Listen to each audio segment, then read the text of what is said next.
Bonjour et bienvenue dans ce nouvel épisode audio dont le thème est « En maths, comprendre ne veut pas dire savoir faire ». Aujourd'hui, j'aimerais vous parler d'une situation que beaucoup d'élèves connaissent très bien. Un élève sort du cours de mathématiques avec cette impression « Oui, j'ai compris ». Pendant l'explication du professeur, tout semble clair. Les étapes paraissent logiques. Le raisonnement est bien expliqué et l'élève suit la démonstration. À ce moment-là, il a vraiment le sentiment que la notion est acquise. Puis, quelques jours passent et lorsqu'il se retrouve seul devant un exercice similaire, quelque chose se bloque. Il ne sait plus par où commencer. La méthode lui échappe. La réaction est souvent la même. Pourtant, j'avais compris. Cette situation est extrêmement fréquente en mathématiques et elle peut être déstabilisante pour les élèves comme pour les parents. En réalité, ce moment relève une distinction très importante. Comprendre une explication ne signifie pas encore savoir faire par soi-même. Pour comprendre cela, il faut regarder ce qui se passe lorsqu'on écoute une explication. Quand un professeur explique une notion, le raisonnement est déjà organisé. Les étapes sont présentées dans le bon ordre. Les liens entre les idées sont déjà construits. L'élève suit une logique qui lui est montrée. Dans cette situation, il peut ressentir une impression réelle de compréhension. Et cette impression n'est pas fausse. Il comprend effectivement ce qui lui a été expliqué. Mais il s'agit d'une compréhension accompagnée. Le chemin est déjà tracé. L'élève n'a pas encore eu à construire lui-même les étapes du raisonnement. Lorsque l'élève se retrouve seul devant un exercice, la situation change complètement. Il ne s'agit plus de suivre un raisonnement déjà construit. Il faut maintenant comprendre ce que l'exercice demande, identifier la méthode utile et organiser les différentes étapes du raisonnement. C'est un travail intellectuel très différent et c'est souvent à ce moment-là que l'élève découvre que ce qu'il avait compris en classe n'est pas encore devenu une compétence qu'il peut mobiliser seul. Ce décalage est normal. Il fait partie du processus d'apprentissage.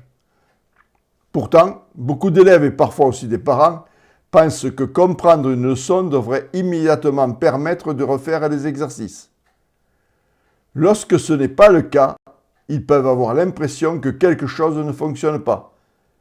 Certains élèves se disent alors « je n'ai pas compris » ou parfois même « je ne suis pas fait pour les maths ».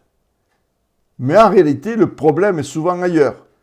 Ce qui manque n'est ni l'intelligence ni la volonté. Ce qui manque, c'est le temps nécessaire pour transformer une compréhension en maîtrise. En mathématiques, la maîtrise se construit progressivement. Entre le moment où l'on comprend une explication et celui où l'on peut résoudre un problème seul, plusieurs étapes sont nécessaires. Il faut essayer, se tromper, réfléchir et parfois réorganiser complètement son raisonnement. Ce processus peut parfois être inconfortable. L'élève peut avoir l'impression de revenir en arrière ou ne pas avancer. Mais c'est précisément dans ces moments de recherche que la compréhension devient plus solide. Les exercices jouent alors un rôle essentiel. Ils ne servent pas seulement à vérifier si l'on a compris, ils permettent surtout de transformer la compréhension en compétence. Lorsque l'élève travaille un exercice, il doit mobiliser ce qu'il a appris, reconstruire le raisonnement et vérifier si les idées tiennent ensemble. Peu à peu, les étapes deviennent plus naturelles. Les liens entre les notions se clarifient. C'est ainsi que la maîtrise se construit. Il y a donc une idée importante à retenir pour les élèves. Si vous avez déjà vécu cette situation, comprendre une explication mais ne pas réussir à refaire l'exercice ensuite, cela ne signifie pas que vous êtes mauvais en mathématiques. Cela signifie simplement que vous êtes au milieu du processus d'apprentissage. Comprendre est une première étape. La maîtrise vient ensuite, avec le temps et la pratique. Apprendre les mathématiques ne consiste pas seulement à écouter et à reproduire. C'est aussi une activité de réflexion. Une manière plus active d'apprendre consiste à se poser quelques questions simples. Pourquoi cette méthode fonctionne-t-elle? Dans quel type de situation peut-on l'utiliser? Et comment pourrais-je expliquer ce raisonnement à quelqu'un d'autre? Ces questions aident à construire une compréhension plus profonde. Les mathématiques deviennent alors moins une suite de techniques à appliquer qu'une manière de raisonner et de comprendre. Et pour les parents, il y a aussi un message important.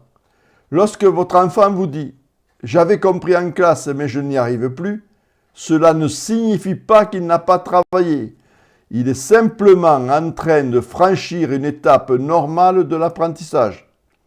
Avec du temps, des explications adaptées et de la réflexion, cette compréhension peut progressivement se transformer en maîtrise. Ces mécanismes sont développés plus en profondeur dans mon ouvrage « Comprendre les maths, ça s'apprend », dans lequel j'analyse les blocages souvent invisibles qui freinent la compréhension en mathématiques. Si ce sujet vous intéresse, je partage les liens vers le livre en commentaire. Merci de votre écoute et à bientôt pour un prochain épisode.